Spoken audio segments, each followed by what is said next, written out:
Okay, we've just returned in the morning, and what we've done so far is we've poured our crown, we've done our grinding and tuck pointing, and today we're going to work on getting our crown removed. And so these are the tools that you need to have for you to do your crown removal.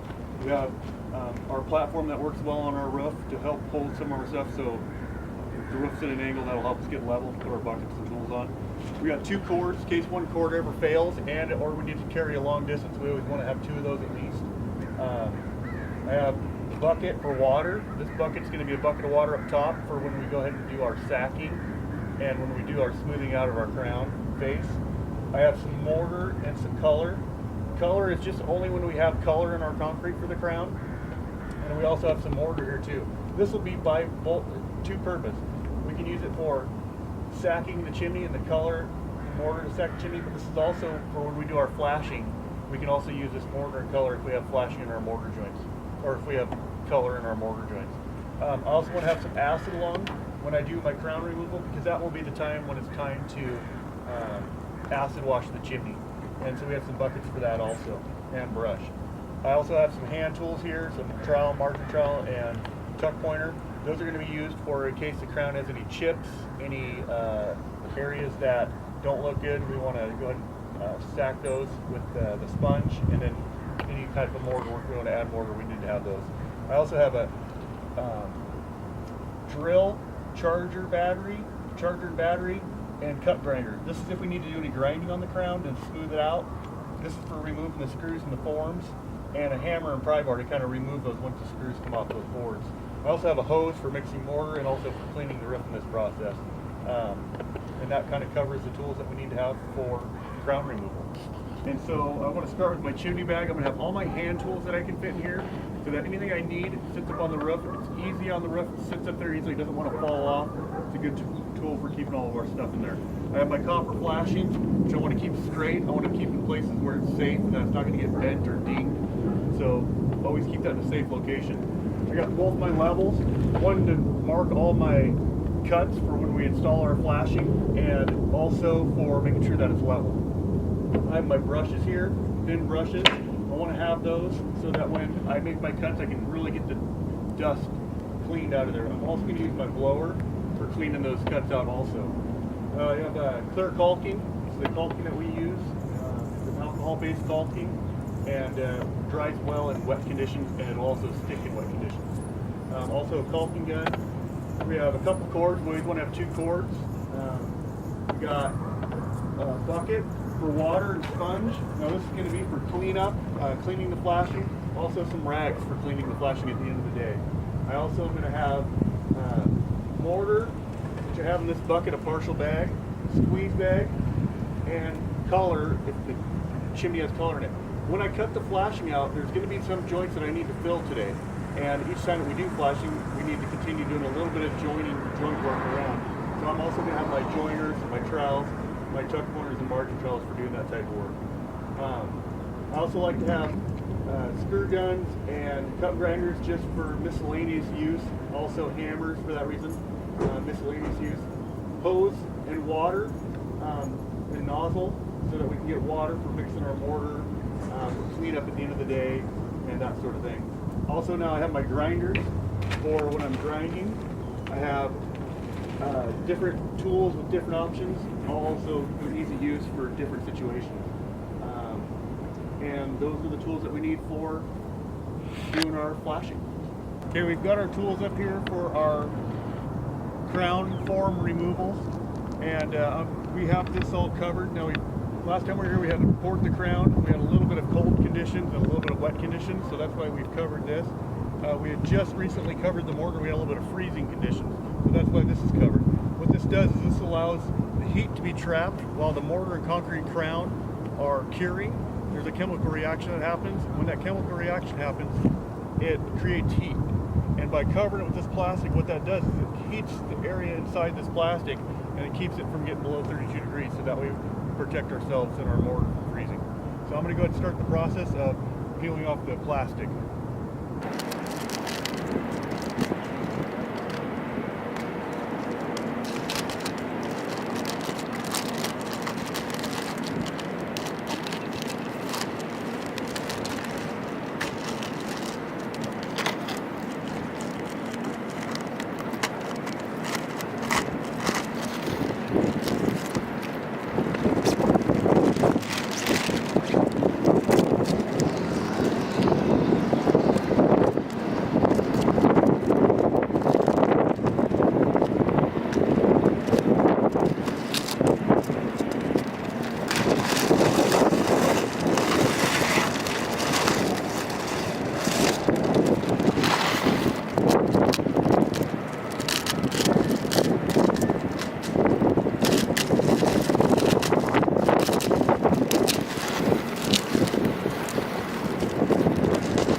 I've removed all the plastic, and there's a little bit of moisture in here, but that's just water that's got on here from when I was taking the plastic off. This is all pretty dry, even though we had cold and a little bit of wet conditions. And now we have nice weather, so this should dry out really well. Okay, we've got all of our plastic removed. Everything looks good, and we're going to go ahead and start the process of taking the crown off. So I usually have 2 screws on all these ends. I usually take our longer board off first, so I'll go ahead and start there.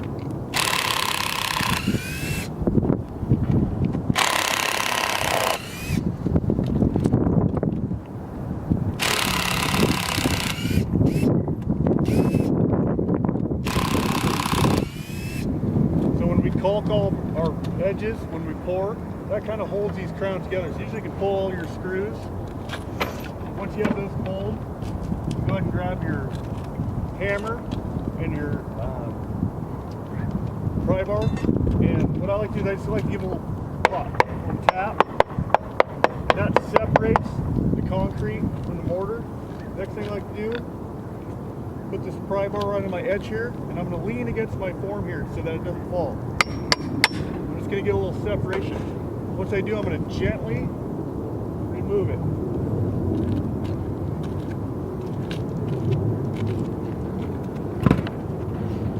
Now that this baseboard's removed, I can see that it's nice and clean. I still have my bottom board. I'm going to go do the same thing on the other side now.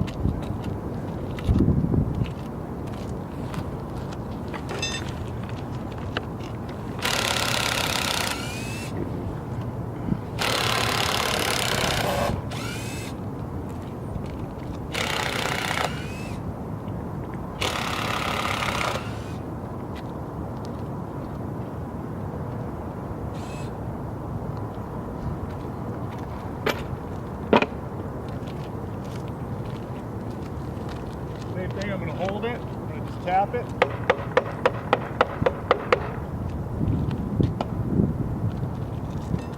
It feels loose, so I can just go ahead and pull that off with my hands.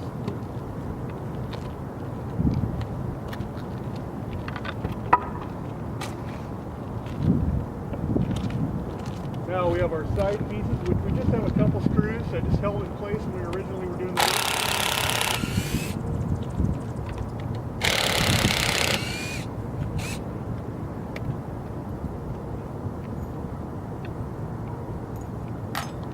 Same thing here, I'm just going to get a little tap.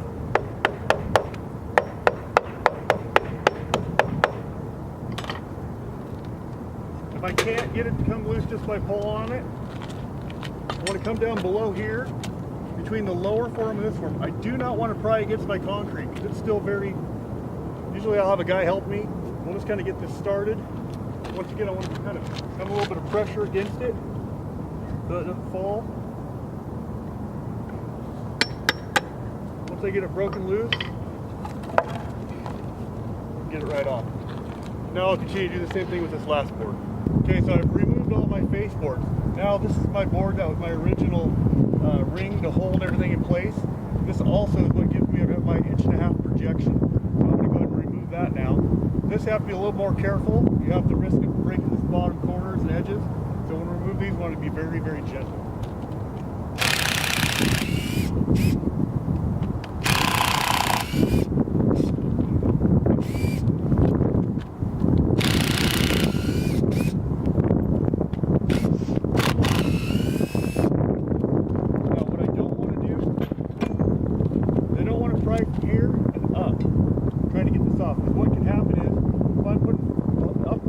Against this crown, it can break any part of this edge or corner. What I want to do is I want to come to the side from the top, take it out nice and evenly.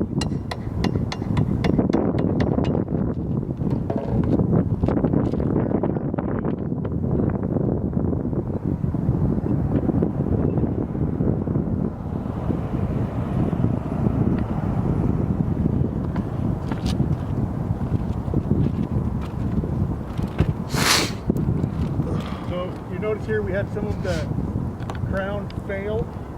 This is because we didn't get enough caulking between the brick and the form. So what I'll do is I'll come back and I'll clean all that up here shortly.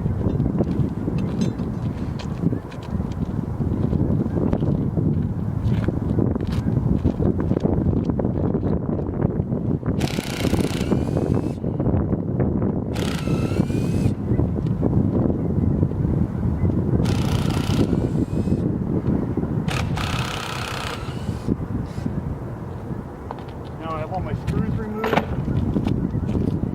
Go and repeat that process over here.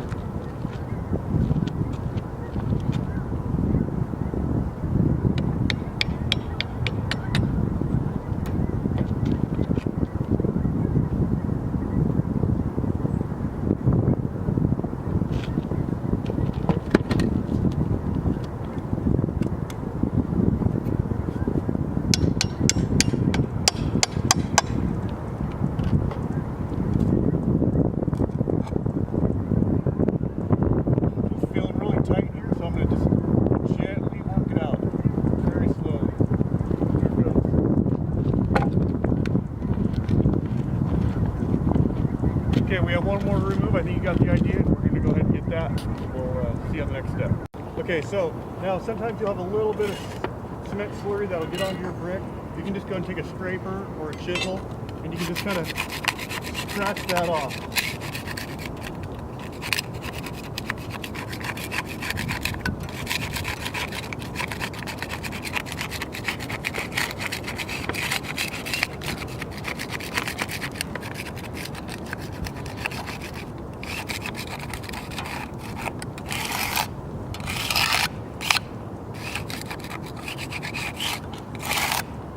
Once that's been cleaned off and it's smoothed back to the brick, we can go ahead and clean the rest of that when we go ahead and do our acid washing. For now, that's going to be good enough. We can do a little bit of shaping here on our crown. Usually you have a little bit of slurry on this top 1/4 inch crown. You got a nice even bit. You got a little bit of caulking here to remove. Just rub your hand along that.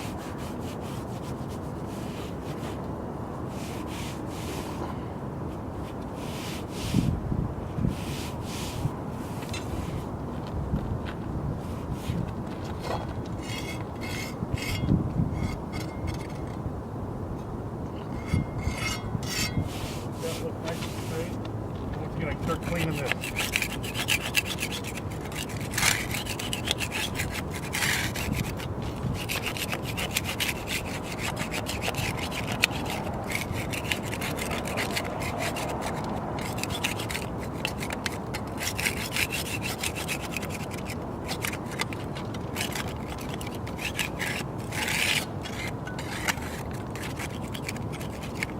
A little bit of caulking here. That off.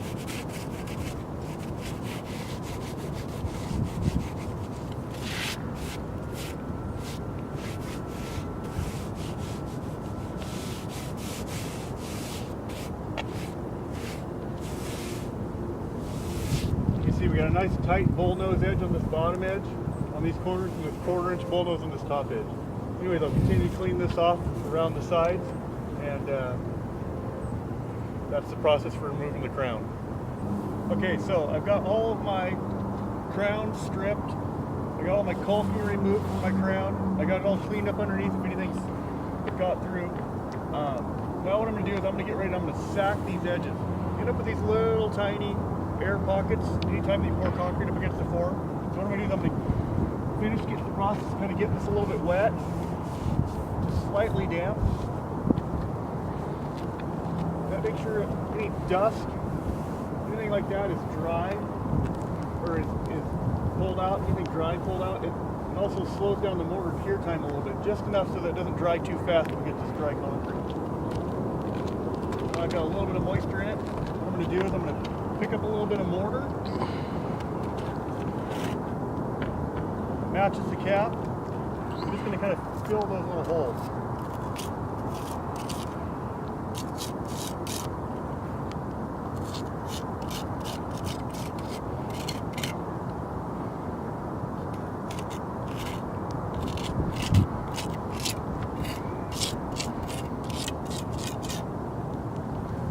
Like I feel like they're mostly filled. I'm going to pick up a little bit of mortar on the edge of my sponge. Just going to kind of scrub that in.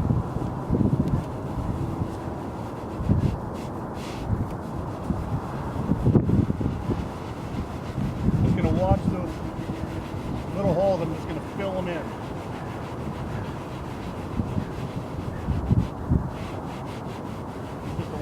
Sand and cement.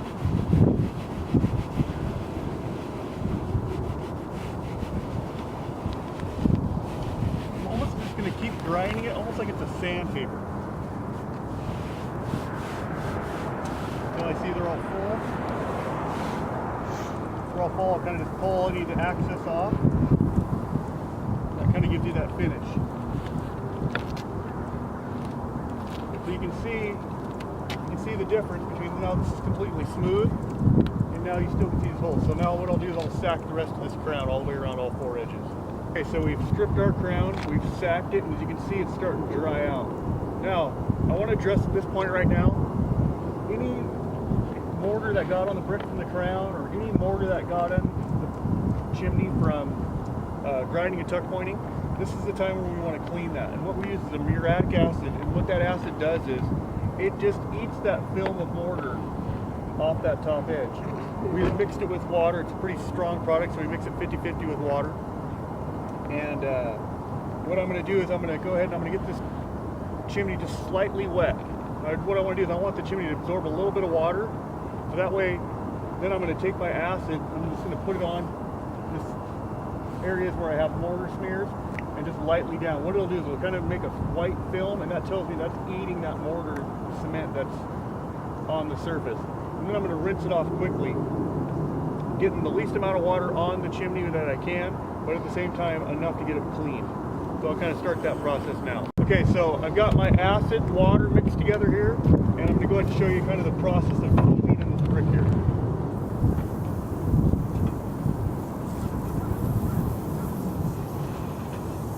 Light mist of water.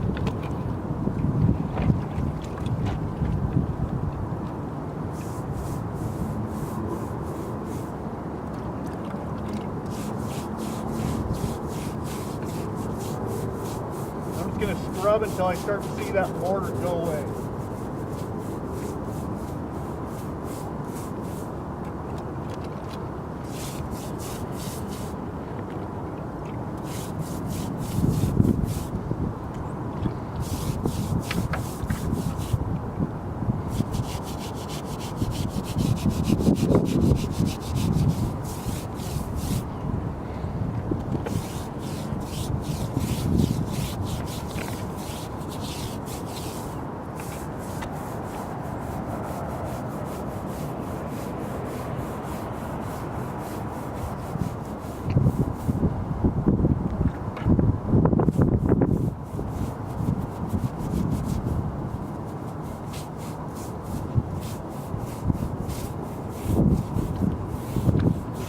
Now that that's nice and clean, I'm going to rinse that acid off gently.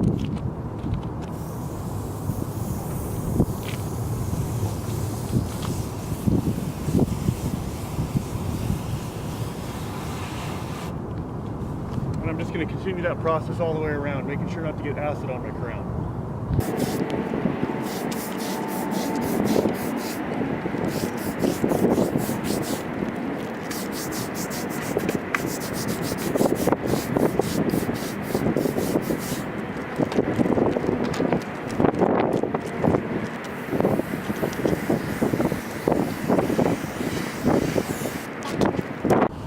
Okay, I finished all my acid washing, and I have a half bucket of acid left over.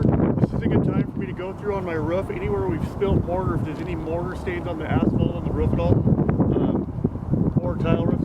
You go ahead and use that acid and kind of clean those spots up now. That will clean it off, and then we'll rinse it all off. And we'll go ahead and do that now. Okay, so this is going to start our video for doing copper flashing, and we've already poured our crown. We've already ground and tuck point all our joints. We've acid washed everything and rinsed it and cleaned the roof, and so we're on to our flashing. So my first step, what I like to do, I like to measure and cut some of the flashing roughly, slightly longer than what I need, in order that I can just work with a piece that's easy to work with. So in this situation, I'm going to run to the back of the flashing here, and I'm going to come past about, I would say, if I'm 2'8" here, I'm going to come down about 3'6", so about 8 inches longer, approximately, than what I actually need. And that'll give me plenty of space to have if I make a mistake, and also for my flange bend. So my first cut here is going to be 3'6", so I'll go ahead and cut a piece of copper for me to start working with. So I've cut my piece 3'6", which you can see is quite a bit longer than what the chimney is going to require. First thing I want to do is I want to double check something. I kind of want to see I want to set my flashing on the roof, and I kind of know this is about where I'm going to have to cut my cut in. But I'm going to go ahead and mark just roughly on this flashing where that copper is going to end up being. And then what I want to do is I want to tie this old flashing up.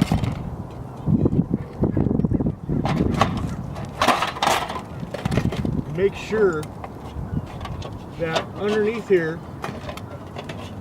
I still have brick, because in the old days when they used to build these, sometimes what they would do is they'd build the chimney and they'd lay all the way up to where your flashing is. Well, if their flashing's way up here and yours is going to be down here, you can end up having some old block showing or something that's not going to show. In this case, we're lucky we have brick down here, so that is similar to what is here, so we can put our new flashing in and we know that we're going to be okay and not have some block showing above at this point. So now my next step is to go ahead and I'm going to just cut all this old flashing out of my way and remove it, and prep the area for me to cut in for my new flashing.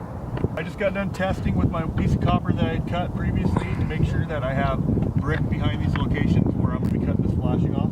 So what I'm going to do now, what we're doing is we're cutting this old flashing off in preparation to put our new copper flashing on. I just want to get this flashing out of our way so we're not fighting it. And so I'm just going to take my 4-inch grinder with my thin 1/8-inch blade, and I'm just going to cut right here at this top seam. And I'm going to cut in a way that allows me to have a grout joint there, so anywhere that my copper flashing doesn't cover these old joints, then I'll be able to fill that in with matching mortar. So I'll go ahead and cut all this flashing out. Once this is cut out, then I'll continue to cut it all the way around, so all of the old flashing, counter flashing out of the chimney has been removed. The first thing I'm going to do is I'm going to make sure that this was nailed in. I'll make sure these nails are free.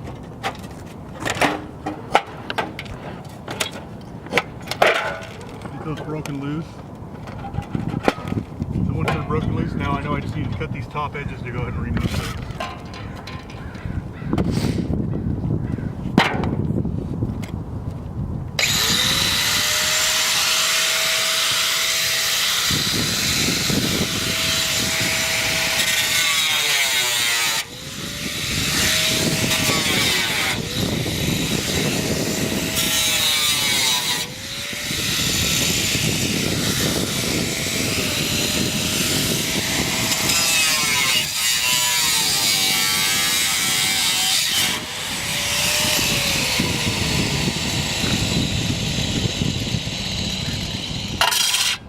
Blade came loose, so I gotta tighten that real quick.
Okay, as you can see, I've cut all the flashing off this side that it was in my way. I'm going to go ahead and continue to cut this all the way around until all the flashing's been removed. Okay, so I've cut out all of the old chimney flashing. It's out all the way around. You can see there's some dust here. What I want to do is I want to cut that back. When I'm cutting it back, the things I want to watch out for is I want to make sure I'm cutting it back deep inside the brick. If you leave that metal close to the surface, if it rusts, it'll bleed rust down onto your copper and onto your chimney. So we want to cut that back so it's into that joint, so that when we refill these joints, either when they're covered by the copper, we put new mortar or caulking in there, that won't be able to rust and then bleed. Now we're going to leave our step flashing in. You can see here, that is through the roof. Our job is the roofer takes care of all this flashing. We leave this in place, or we have it installed right before we install. Now our job is to put in the counter flashing, which goes in above the flashing.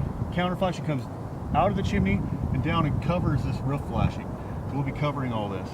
But as I'm doing all this grinding out, what I want to do is I want to have the flattest surface here possible. So if there's any mortar sticking up from where the old flashing was, I want to use my grinder and I want to get all that flattened out and try to make it look flush and have it be flush with this chimney.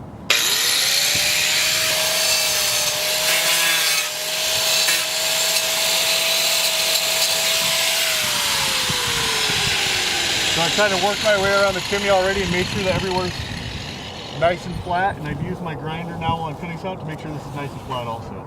So now the next step is I want to get out my blower and I want to blow this all clean.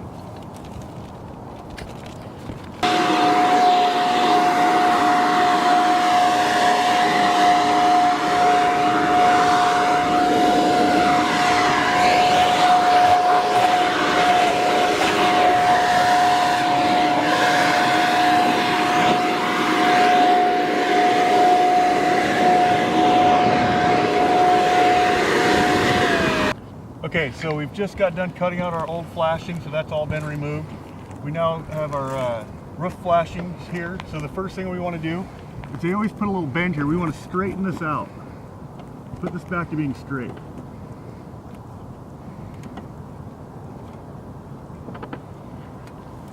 Same thing down below here. We're going to straighten this out. These flashing points are straight. And our first step is what we want to do is we want to take our piece of flashing that we've pre-cut. It's a little bit cut, a little bit long. We're going to hold it right about the height that we want our chimney flashing to be at. Once we find that height, I'm going to go ahead. I'm going to mark a vertical line here, which is also going to be the line to kind of copy this chimney here. So what I'm going to do is I'm going to get down. I'm going to eyeball what straight up and down is. I'm going to mark that, following the length of the chimney.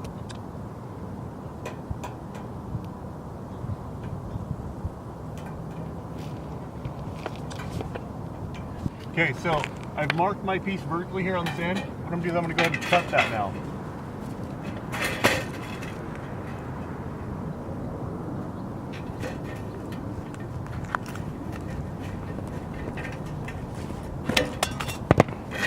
Okay, so what this should do now, when it's sitting where I want it, should follow the exact angle of the chimney. Now if it's not exactly right, now is the time I'm going to make my correction.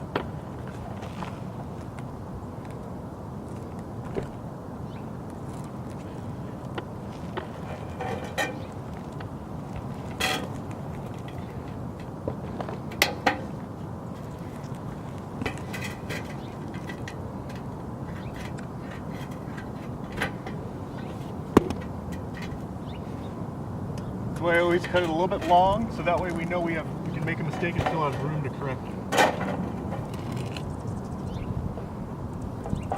Okay, now what I'm going to do is I'm going to create a flange here. And what this flange is going to do, it's going to go up and it's going to return this direction.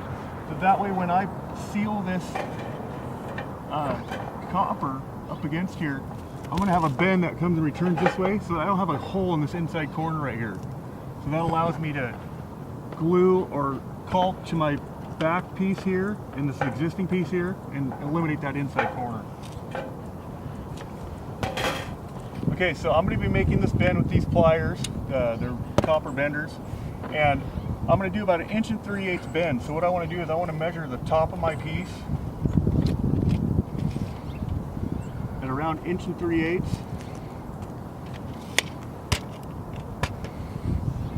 And I want to cut that 1 3/8 piece out. The other way I can check that is by just putting my benders on here and kind of seeing where that's going to end in reference to the top. Once I can kind of see where that's going to be, I'm going to go ahead and make a cut here. I'm going to take this whole top small piece off.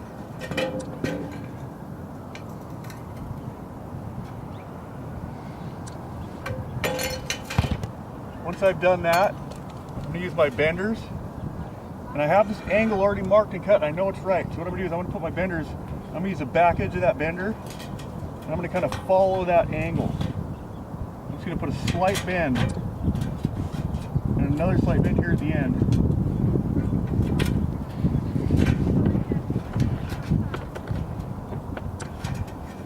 I'm going to work it from top to bottom.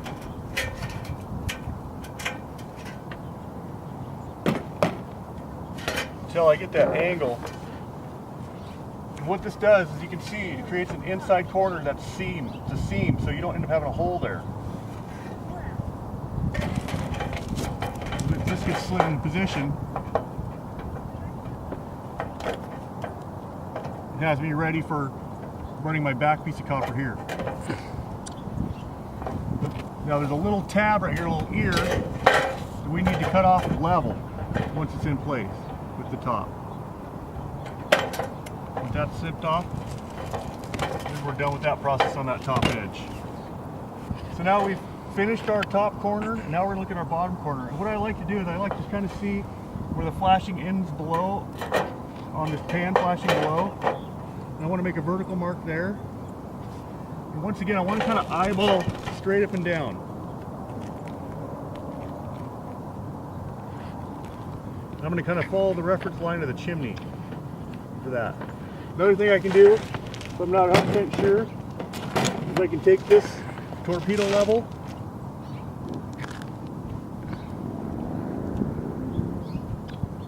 hold it exactly plumb,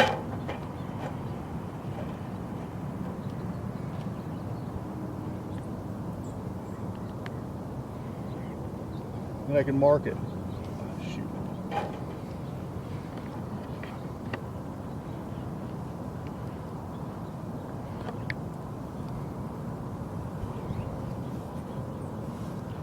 Once I have it marked, I can go ahead and cut that.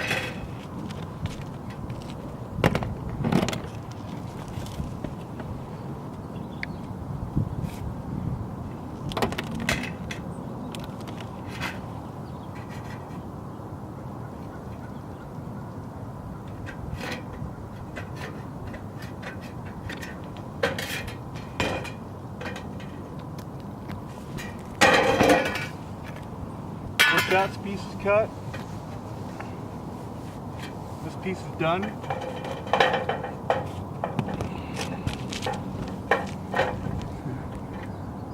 That's kind of how it should look.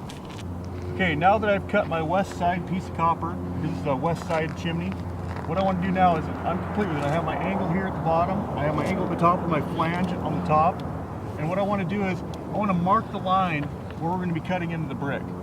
And this piece, this here is going to bury into the chimney, and this little return is going to help hold it in. So I'm going to put it where I want it to be exactly. Now, when I install my flashing, I don't want it to be sitting on the roof. I want about a 1/4 inch above the roofing. So what I'm going to do is, when I'm holding it in place and I have it where I want it, I'm going to go ahead and mark it, but I'm going to mark it just slightly above the copper. I'm going to use my pen straight and just mark about a 1/4 inch above the copper.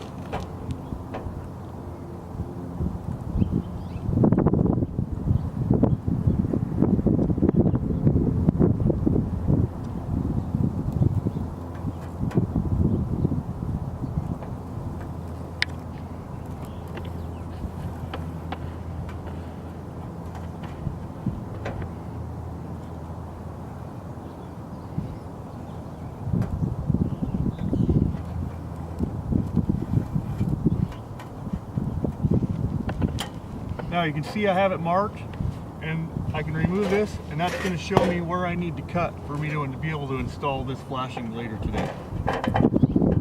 Okay, so we finished our west side with the copper flashing. We kind of went through the process. I have my chimney marked where it's going to be. I have my copper completely cut. So now I'm going to go ahead and repeat the same exact process on the other side.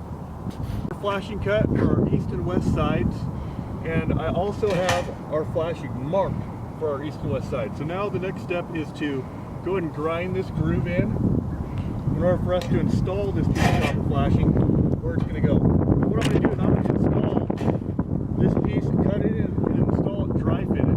That way I know exactly where it's at. I've got got my other side. I'm going to cut and install that side. Once those two are fit where they go, I know they're fixed. Then I'll go ahead and mark my north side flashing, which will be higher than this flashing here.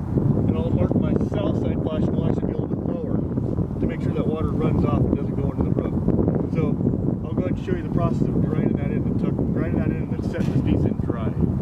Go. Okay, so I know my flange that I'm going to be installing into this chimney is 1 1/4 deep.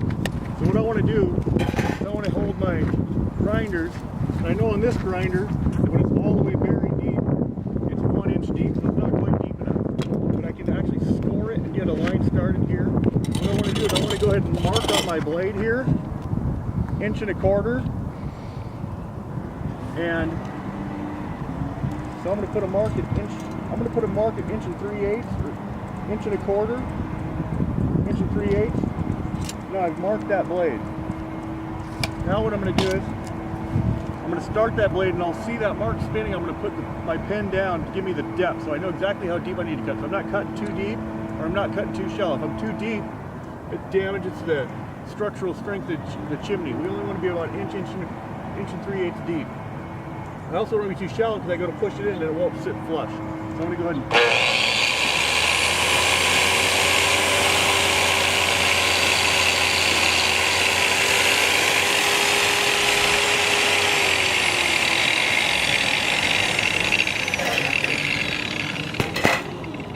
now, as you can see, I have my depth measured on how deep I need to be, and I'm going to go ahead and start that cutting process now. I'm going to start with this smaller blade, it's a little easier to control, the 4-inch grinder, a little easier to control, keep my line straight.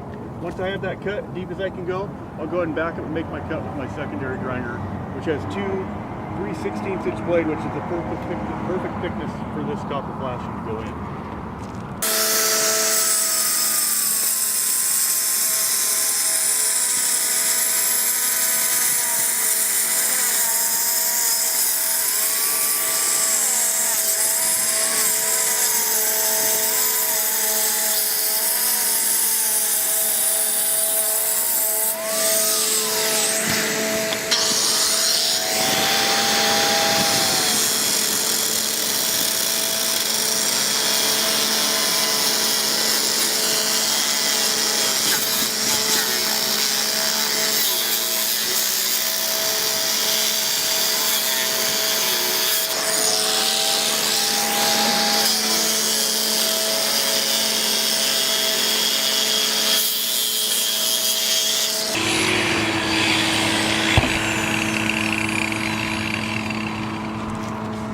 Okay, so you can see I got my line cut now. Okay, so I've just finished cutting in my line, so I'm going to go ahead and dry fit my piece now.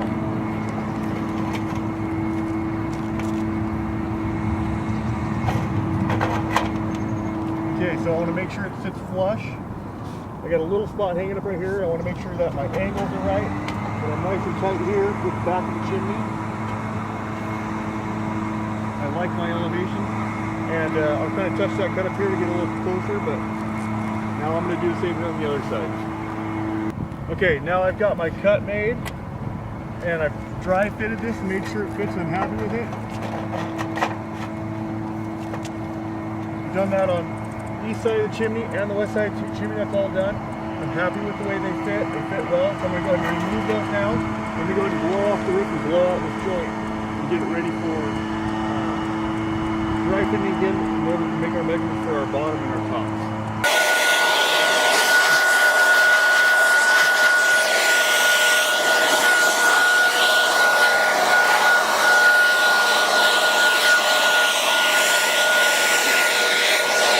Now we got all the roof blown off, we got this joint blown out okay, and what we want to do is just throw in a dry set of flashing on our east and west side. We're going to go ahead and start prepping to make our back piece. Okay, so now what I'm going to do is I'm going to go ahead and get ready to cut my back piece. What I want to do is I want to mirror the length of our piece of pan flashing for the top of this chimney. So this is the roof flashing. We want to go ahead and cover both sides of that. So I have a piece pre-cut,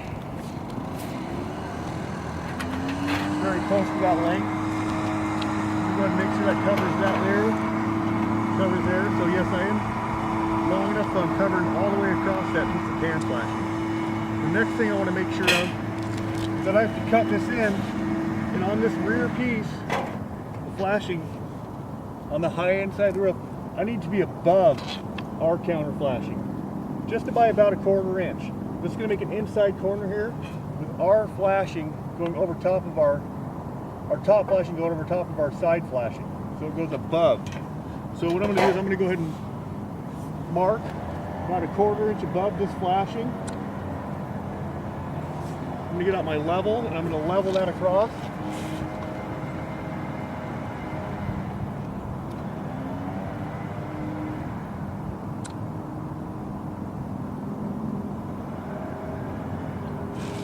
Make sure I'm above on my other side, and I am. I'm going to go ahead and mark that.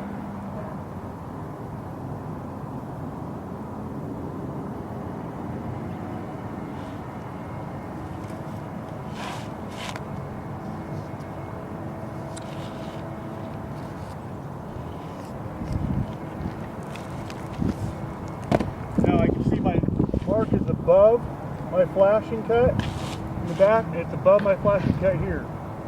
And I want to cut this cut straight in. So I'm going to make this rear cut just the same as I made my side cuts. But what I want to do is I have these pieces of copper in here dry. I want to pull those out, put those in a safe place. Because what I don't want to happen is be cutting and having them get bumped, damaged, or fall out of their groove and end up being sliding down the road. So same process. I'm going to start with my 4-inch grinder. I'm going to make my initial cut. Then I'm going to follow it up with my 7-inch grinder that has the correct depth on it.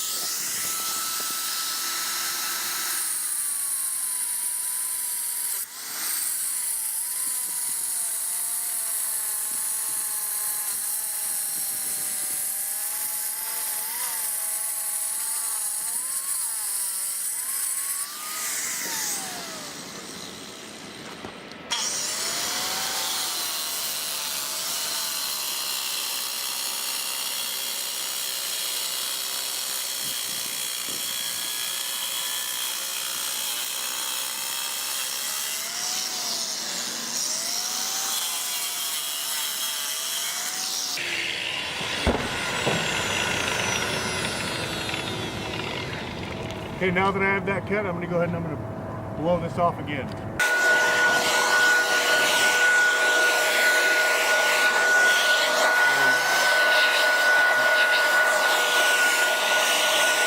I've cleaned everything off with the blower again. This is just dust, so rinse off the water easy at the end of the day. But for now, I reset my east and west flashing in, and I've cut my groove in for my north side flashing. This is my rear flashing, my high flashing. I'm going to go ahead and test fit that in.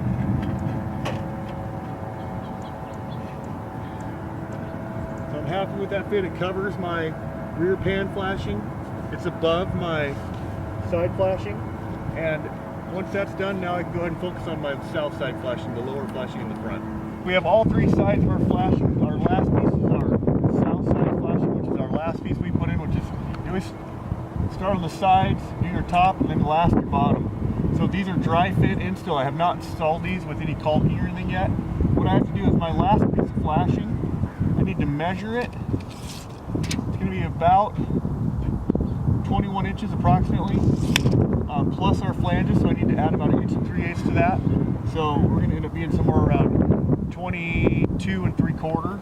So what I'm going to do now is I'm going to go ahead and mark where I want this flashing to be. Now it has to be below these 2 points. I want the water to run over top of it and be under here and tucked in this way. So I have to make sure I make my mark below this cut and make sure I get that flashing in. Once I have that mark established, I can remove this piece. I can remove this piece, and I can level that point.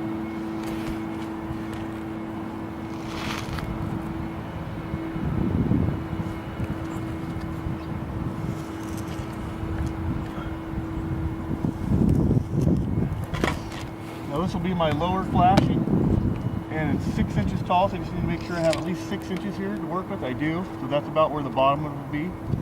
And what I can do is I can go ahead and I can cut that line in now. Now we're going to install our lower piece. I've got my line cut in for my flange to sit in. I've got my side flashings, east and west sides in place. Now this piece is a little tricky because here's what I have to have. I have to have the face, then I need to return this way and return this way so water can't go up into those inside corners. And the way that I'm going to do that is I have these where I want them to be and where their final resting location is. So I'm going to take my measurement on this top edge from flashing to flashing,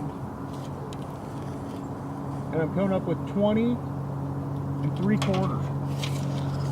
So what I want to do is, I know my first bend is going to be about 1 3/8 inches. So I'm going to measure in 1 3/8 inches, because that's the width of my bend on my pliers. So I'm going to come in 1 3/8 inches. I'm going to go my 20 3/4 off of that 1 3/8 mark, so 1 3/8 mark. Then I'm going to mark 20 3/4. And then now I have my length plus my 1 3/8 return. Now I need to add my 1 3/8 on this side.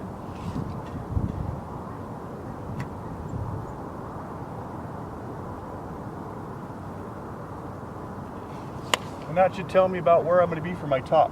Now I need to look if there's a little bit of flare at all to these. I need to kind of mirror that flare in my cut.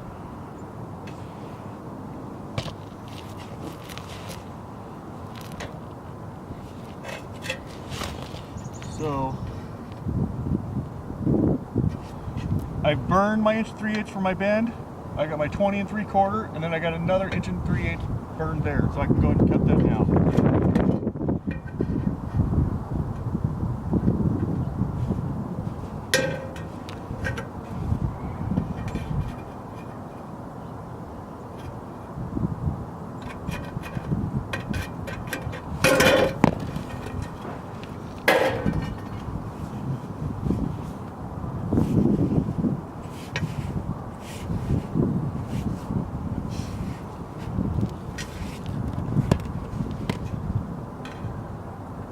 Now I'm going to cut my top tab just the same as I did on the upper side corners on the east and west side.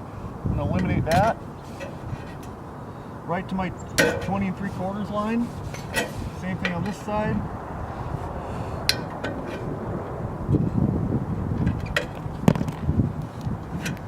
Okay, so this should be, when this is cut, the exact width. See how I'm kind of slide in, I know it fits. So that's the correct fit. Now, I'm pretty close to straight up and down, but I'm not perfect here. I got a little flare over here I'm dealing with, so what I'm going to do is I'm going to emulate that in this bend here. So here's my top of flange. Just going to put a slight flare on that.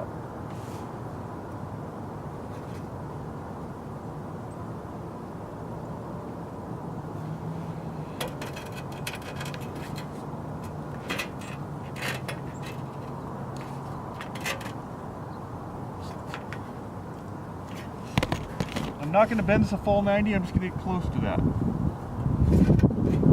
Now the same thing on my other side, I have a slight flare there, I'm going to kind of mirror that in this bend.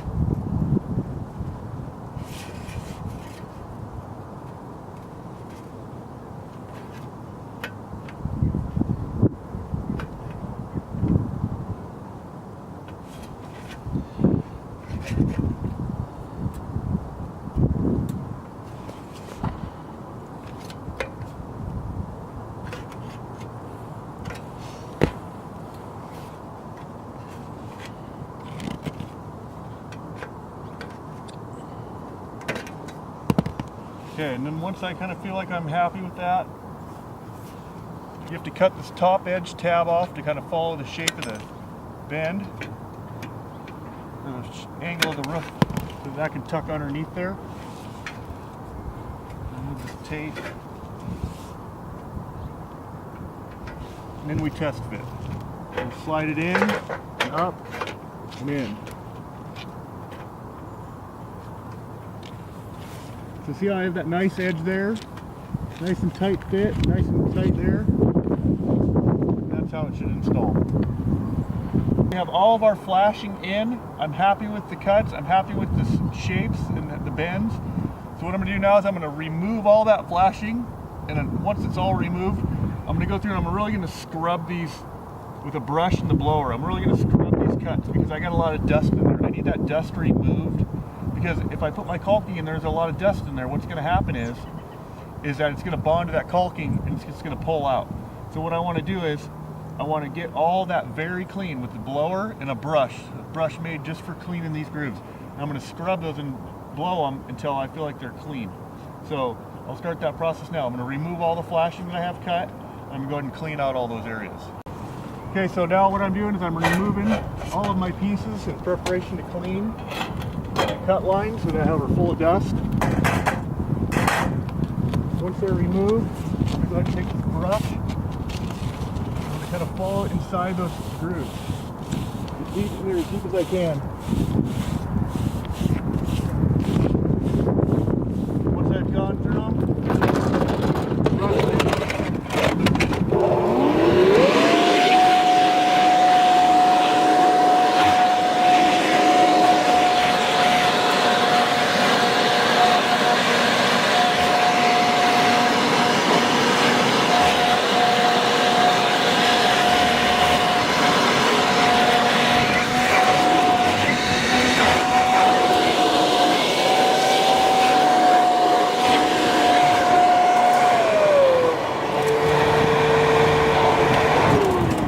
Okay, you can see that's really clean now. There's no dust in there.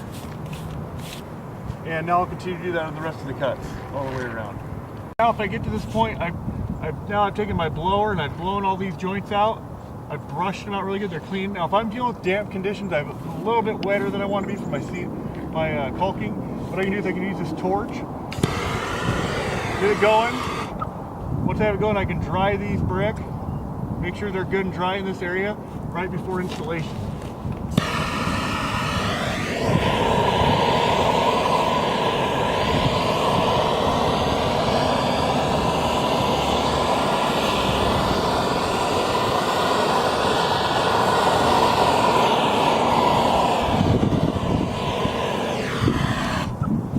You'll do that until you start to see it dry out, and that'll give you the correct conditions in order to use your caulking. I have heated up this area.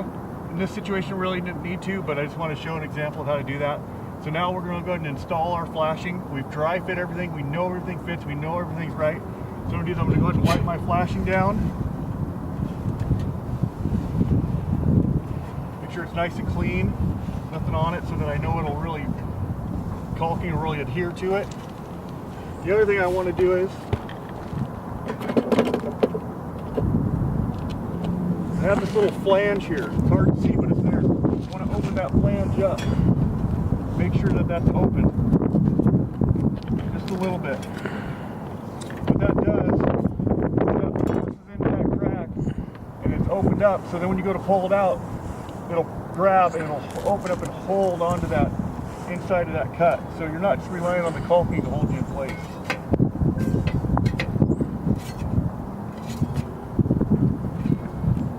Once I know that's open, I'll go ahead and start the process. The first step is I'm going to fill this entire groove full of caulking. And I'm going to get down and low so I can actually see it going in, so I know it's nice and full.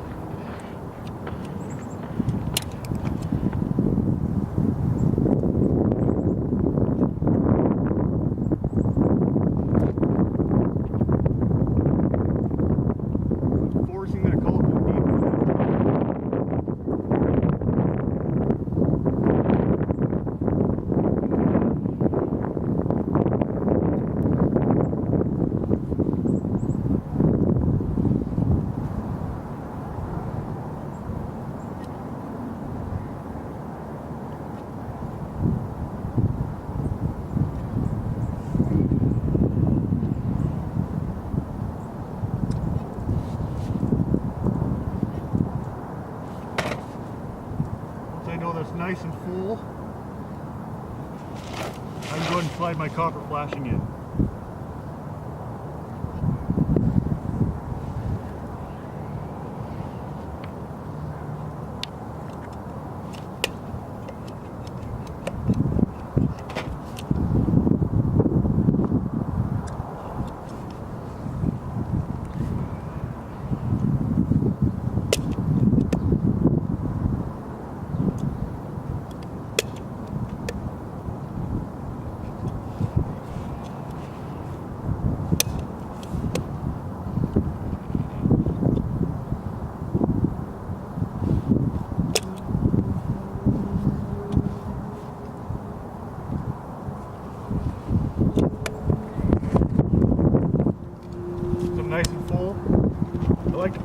back here just to kind of attach my flange to. And I can go ahead and wet set this in here.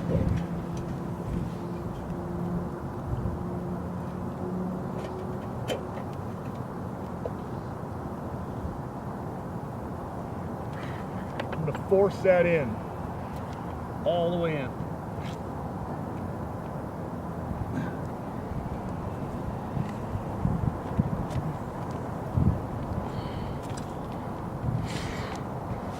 Once it's in and I'm happy with where it's at, I'll go ahead and work myself to the other side and do the same thing again. I have my east and west side copper flashing installed in place. So now I'm going to go ahead and put in my rear piece on my north side, to the high side of the chimney. Whoops. I'm going to fill this line full of caulking here. Completely full.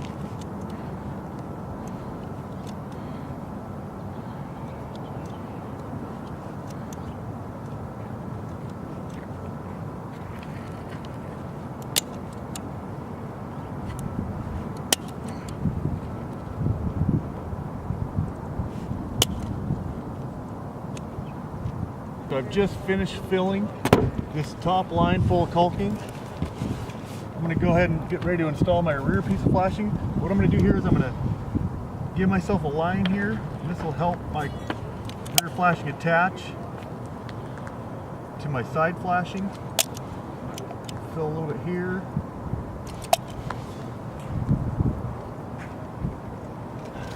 This just helps weld it down.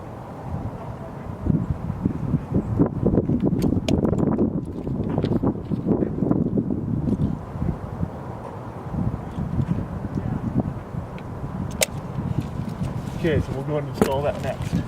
Already gone ahead and caulked all that seam. Now I'm going to go ahead and install my copper. Just going to make sure I'm force that in until that copper squeezes back out.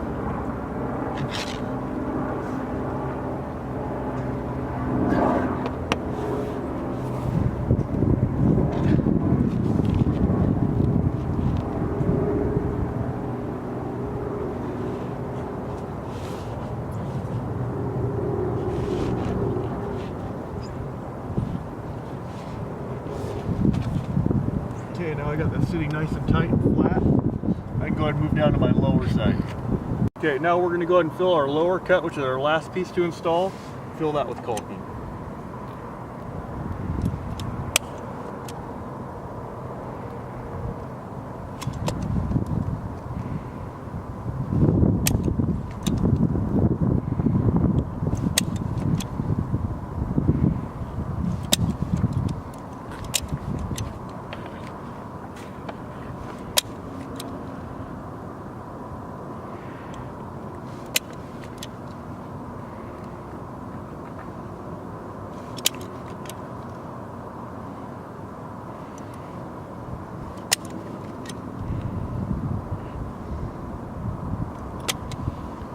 Okay, now that that's full, I'm also going to put a little bit of a bead right here where I know my flange is going to cover. That'll help me hold nice and tight.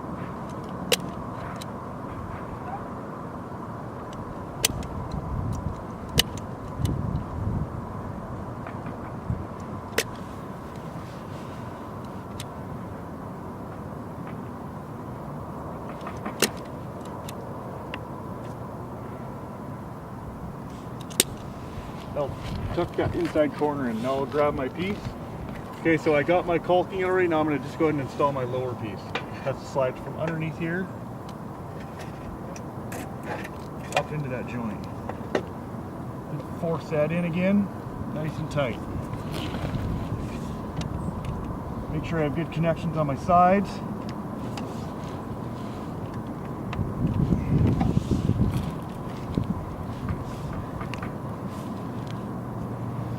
Now, I've got all my flashing in, very happy with my seams, my inside corners are all tight. Now what I'm going to do is I'm going to put one bead at this top edge all the way around the top of the flashing and then force it in with my finger. So all my flashing's installed. It's all pushed in where I want it. Now what I want to do is I want to get under this inside corner here, and I want to get this top edge. I'm just going to follow this top edge kind of down.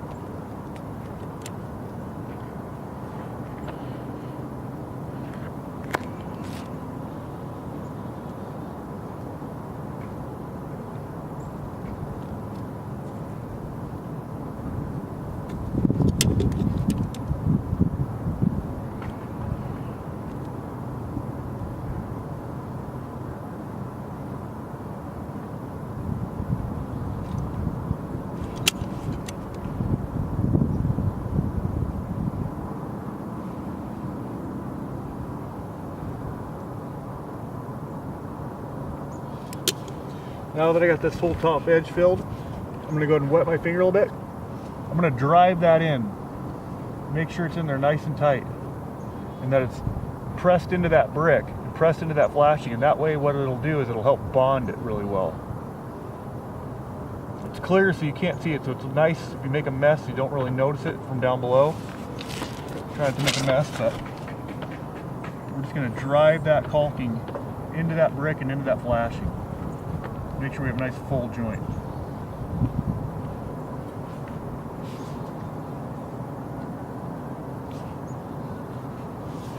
And once I'm done doing this side, which I am now, I'll go and do the other three sides. Now, we do have a little bit of mortar to fill in here from where the old flashing work is. I got Ray down right now, he's mixing some grout, so we will chuck point this last, fill these two joints, these three joints with mortar to kind of match this, and our flashing is now in and secure. Okay, so I still have these joints here that are left from where the flashing on the previous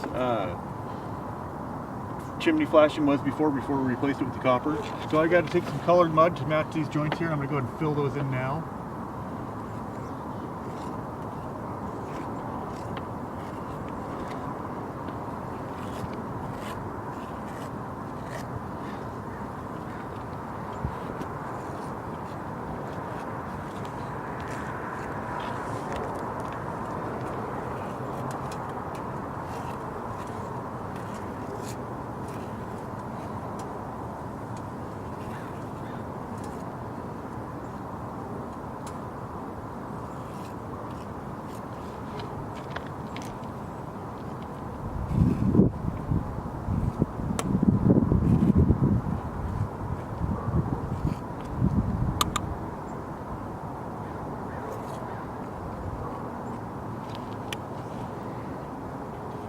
Okay, now that those are full, what I'll do is I'll let those set up for a little bit, and then I'll come back and join them with my round joiner.